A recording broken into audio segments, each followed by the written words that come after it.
Hi, Jeremy Peterson here with Vesta Real Estate in Ogden, Utah. I wanted to share an experience with you that I recently had selling a fixer-upper property here in Ogden. And to set the table for this experience, I want to talk a little bit about jargon, real estate jargon. So in the real estate market, we have two kinds of properties. We have retail properties, which are what most people think of as a home for sale. It's livable, you can move into it. Might need a couple little things fixed on it, but not much. You can get a mortgage on it. And that's what most people buy and sell in the real estate market. But there is a subset of homes that we call wholesale properties. And these are properties that are scratch and dent or significantly scratched and dented. They might be in distress. They might need significant repairs where maybe they can't get a loan because the repairs are so extensive. These are what we call wholesale properties, and they are a subset of the marketplace, and that's some of the jargon that we use. So I recently came across a listing opportunity at a property at 1149 Dan Street here in Ogden. This was a situation where the owner had lived in another home for 5 years. His home here on Dan Street had sat vacant after a tree fell in the backyard and took out the mast, the electric mast and meter box on the back of his house. And so when that happened, he vacated, and the property has sat vacant since. It had all of his personal belongings in it as kind of a storage facility, so to speak, but he wasn't living there. Recently, he needed to pay some bills and decided that it was time to sell the home to take care of those things. So I came into the picture to help him get it listed and marketed and see what we could fetch for this fixer-upper property. Doing the market analysis on this thing, we figured that it was going to be about 310 to 320, fixed up like neighboring homes. But obviously we had to discount that price based on what the home needed, and it did need a full remodel because it was vintage 1952 in the home, and it obviously needed a new meter and mast, among other things. And so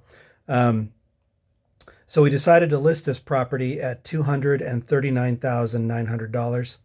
Now, when we listed this thing, the market, and this might be a topic for another video, but the market has been so slow with interest rates being so high this past fall that I thought it might take a minute for interest to gin up, especially since we were going into Christmas. I thought it might be a little slower than it has been in the past for these kinds of properties. And boy, was I wrong. We ended up getting 11 offers in 48 hours on this thing. And it was fascinating to see these offers come in. Now, as a caveat here, because the seller had left his personal things in the home, he wanted time to get these things out, or at least the important things out.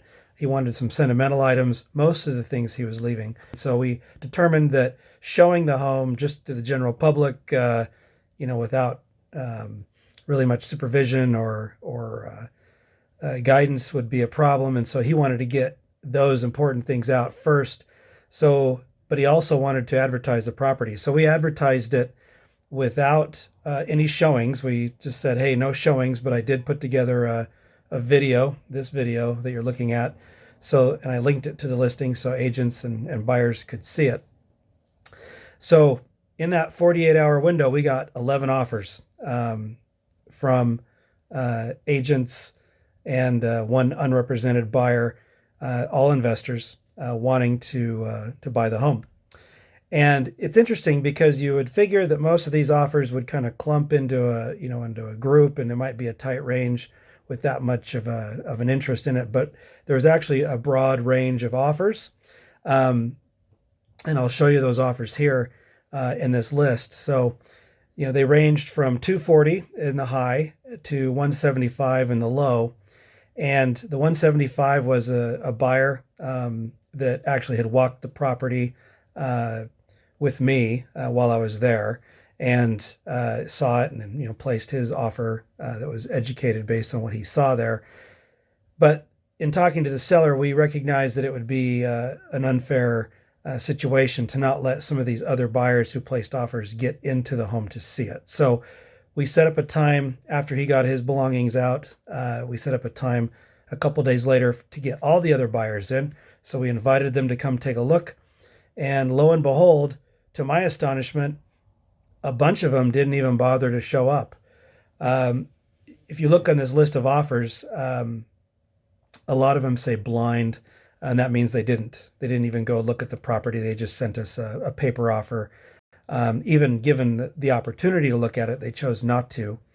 And we knew that that was not a very serious offer, given that they had been given that opportunity. Well, we weeded out the blind offers. We also weeded out offers that had a caveat called and/or assigns.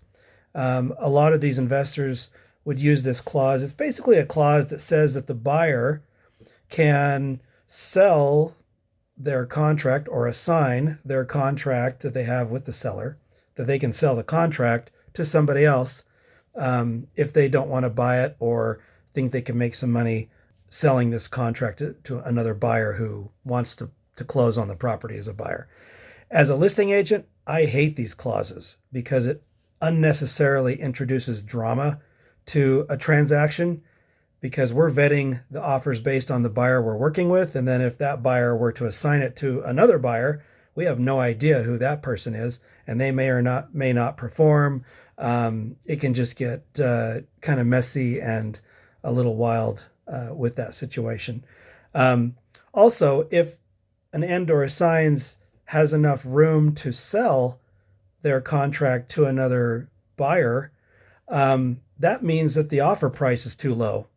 And as an agent representing the seller, my opinion is that that spread or that premium should be equity that goes to the seller and not to a speculator trying to lock up a property and then try to market that contract somewhere else out there. So from a listing agent perspective, that's my opinion on the subject.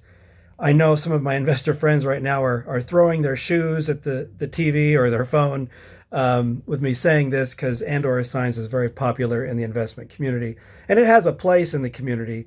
But in a supply constrained market like we're in right now, it's really not, it's not great. It doesn't do much justice in the market, because heck, we had 11 offers. Things are going to get bid to the price point where it's going to clear at the most for the seller. If there were like 0 offers over a month or two, or it was a very low, very much a strong buyer's market, then and/or assigns might be more appropriate. But anyway, my advice currently to my clients is if they get an offer with and/or assigns, we just counteroffer that out of the deal or reject their offer. That's pretty much what I tell my clients right now.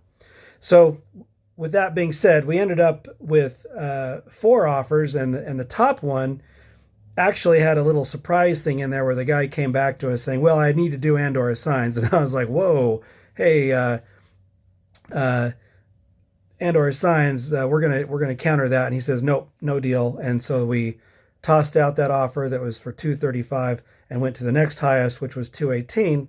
And these particular buyers happened to be very experienced remodelers and resellers, flippers in the community. I know them. I actually work with them on some management stuff, and they do a great job and very professional. And so their offer was right behind that, and we accepted that, and we closed the day after Christmas. And so wanted to share this with you so you kind of knew what was going on in the marketplace. For those of you bidders who bid on this place, you can see where you're ranked in the offers, and that might help you with the next property you find. And if you have a distressed home or a home that needs some help marketing and getting it listed, I'd be happy to work with you. I know how to do these things. Thanks for tuning in.